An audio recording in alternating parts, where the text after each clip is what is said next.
बिजाथिखौनो होनो हायाखै दिनैसिम बिथांमोननियाव खोब उगुल थुगुल दा बेफोरखौ नायोबा सोनो होब्ला मोजां जागोन सोनो होआबा मोजां जाया बेखौ थिरां खालामनायाव बिथांमोना गोब्राब जाबाय गिबियावनो प्रमद बर' बिथांखौ आं खावलायनो सानदों नोंथांमोना केन्डिडेटखौ होग्रोदो बिनि उनावहाय बेसेबां फैसा मोनो नोंथाङा बेखौ गर्जनो खोन्थाफिनबानो जाबाय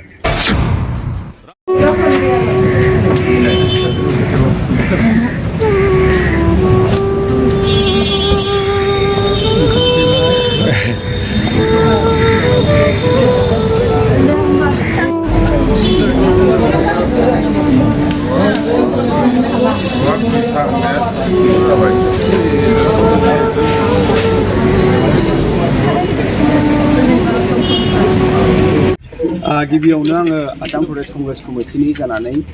आरो क'क्राझार 1 नं लकसभा BPFनि जानानै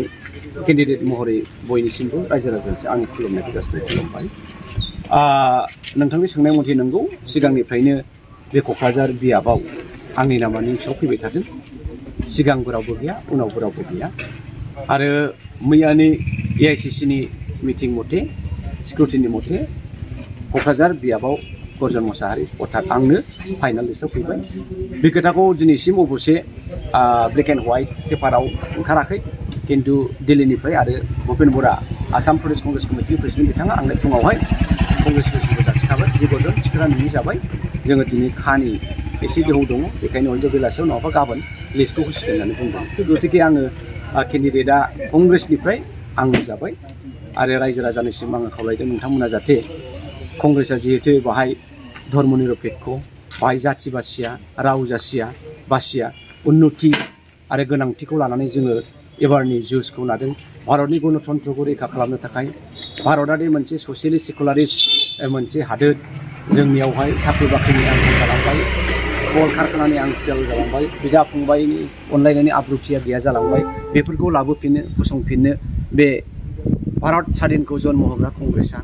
संबिधानखौ जन्म होग्रा कंग्रेसआ रायजो राजाजों खावलायदों आरो आङो कंग्रेसनि जानानै बयनिसिमबो खावलायदों जाहाथे रायजो राजा दले बले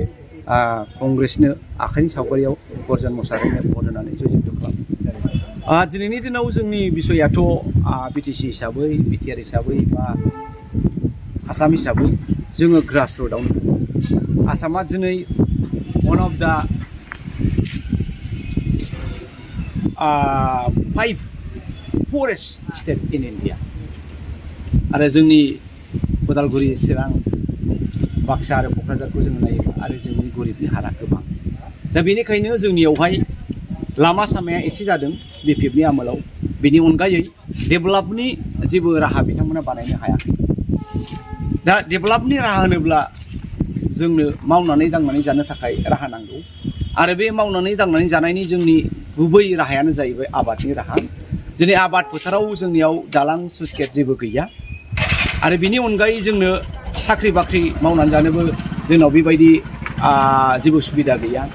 कल कारखाना जोंनियाव आखायाव गैया दा बिदि अबस्थायाव जोंनि लाइमोनफ्रा स्कुल पास आउट जादों कलेज पास आउट जादों डिप्ल'मा डिग्री लानानै पास आउट जादों नाथाय बिथांमोननि थाखाय भबिष्यताव थांनानै थानानै साख्रि थेलेबलेब